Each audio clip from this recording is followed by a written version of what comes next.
Olá, amigo do campo, eu me chamo Donizete, sou técnico de campo do programa ATIG, Assistência Técnica e Gerencial do Senar. Hoje eu vim aqui para falar a respeito de uma etapa muito importante na produção agrícola, né, que é o processo de amostragem do solo, né, para fins de análise do solo. Já imaginou você cultivar um solo sem conhecer o mesmo? Qual que é o meu grande risco nessa situação? Ou eu vou perder produção pela falta de um fertilizante, uma falta de uma análise de solo, ou eu vou perder dinheiro, né, gastando mais com fertilizante. Isso sem contar na questão da acidez do solo. Solos do cerrado, solos tropicais de uma maneira geral, geralmente são muito ácidos, né? E se eu não fizer a correção bem feita, eu vou ter grandes reduções em termos de produção. Por isso, fica ligado nas dicas que eu vou passar para vocês agora. Um dos aspectos muito importantes, né, numa amostragem de solo é a ferramenta a ser utilizada, né? Peraí, será que é tão importante assim? Bem, a ferramenta ela vai facilitar a sua vida, né, vai render o trabalho, mas como o meu objetivo aqui é simplificar para o produtor, tá? Ele pode utilizar um enxadão, tá? Qual que é o segredo de uma amostragem de solo bem feita? Ela tem que ser representativa, né? E para uma amostra ser representativa, o que significa isso? Ela tem que me dizer a verdade em relação ao meu solo, tá? Então, para ela ser representativa, o que eu preciso, tá? A minha área de amostragem ela tem que ser o mais homogênea possível, né? Então, eu vou separar glebas aí de no máximo 10 hectares, né? Em algumas situações as glebas vão ser bem pequenininhas. Nessa gleba eu tenho que ter a mesma cultura, o mesmo tipo de solo, qualquer outro trato, tá? Tem que ser o mesmo dentro da mesma área. Se eu tiver áreas muito distintas, vamos pegar o exemplo aí na cultura do café, tá?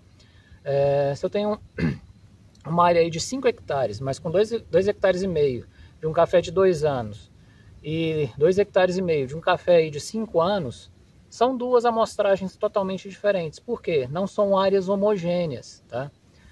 É um desafio para a gente na olericultura, né? Na olericultura a gente normalmente não tem essa homogeneidade muito grande, principalmente o pequeno produtor, e aí a gente tem que lançar a mão do bom senso, tá? Bem, além da área homogênea, o que a gente precisa, né? Quantos pontos coletar por hectare, né? Ou por área? Regra geral, gente, no mínimo 20 pontos, tá? Esses 20 pontos eu vou coletar, seja com enxadão, seja com trado, seja com a sonda, seja com quadriciclo, no qual vai estar acoplado uma sonda, tá? Lembrem-se que aí o detalhe é trabalho, né? Algumas ferramentas me diminuem muito o trabalho, rende, tá? Mas se eu não tiver uma ferramenta que me facilite o trabalho, olha, o enxadão dá certo, tá? Então, em cada ponto que a gente for amostrar, aqui eu já tinha preparado uma pequena valeta, né? Eu fiz isso com enxadão, né? Agora eu posso pegar aqui uma fatia do solo, também já tinha feito isso aqui, né? E aí é importante que em cada ponto amostrado, eu pegue a mesma quantidade de solo. Por quê? Porque isso vai me dar uma garantia, né, de diminuição do meu erro no processo de amostragem. Então olha só como é que é simples aqui. Gente, é trabalhoso, tá? Mas pode ser muito simples. Peguei uma faixa aqui de solo, né? É importante que em cada ponto amostral eu tenha essa mesma faixa. Vou pegar um balde limpo, tá? Bem lavado, né? Que não tenha possibilidade de contaminação. Tomem cuidado com saco de ração, com saco de adubo, com balde de algum produto. Pode até utilizar balde, gente, mas tem que estar bem limpinho. Balde que foi reaproveitado, mas ele tem que estar bem limpinho. Aqui eu peguei um balde comum, né? Nós vamos pegar aqui, ó, essa primeira amostra. Vou repetir isso em 20 pontos. Pessoal, é para escolher os pontos, né? Os 20 pontos no mínimo dentro de cada área. Como é que a gente vai fazer? Bem, conhecendo a área, eu vou caminhar em zigue-zague dentro dessa área. Hoje a gente tem até ferramenta aí de georreferenciamento que nos ajuda nisso aí, né? Mas eu tenho que distribuir os pontos de forma mais homogênea possível na área também, abrangendo toda a área a ser amostrada, tá bom? Evitando aí locais onde a gente sabe que depositou calcário. Na hora de coletar a amostra, tirar a palhada, né, o material vegetal em decomposição que está ali por cima. Fazendo isso, a gente provavelmente vai ter uma boa amostragem. Esses 20 pontos, na camada de 0 a 20, isso é importante para fins de adubação. Se eu estiver trabalhando com uma cultura perene, como café, como um citros, fruta, é interessante eu analisar também as camadas mais profundas. Aí nesse caso, um trado vai me auxiliar mais, né? O enxadão vai me dar muito trabalho. Mas para fins de adubação e correção do solo, camada de 0 a 20.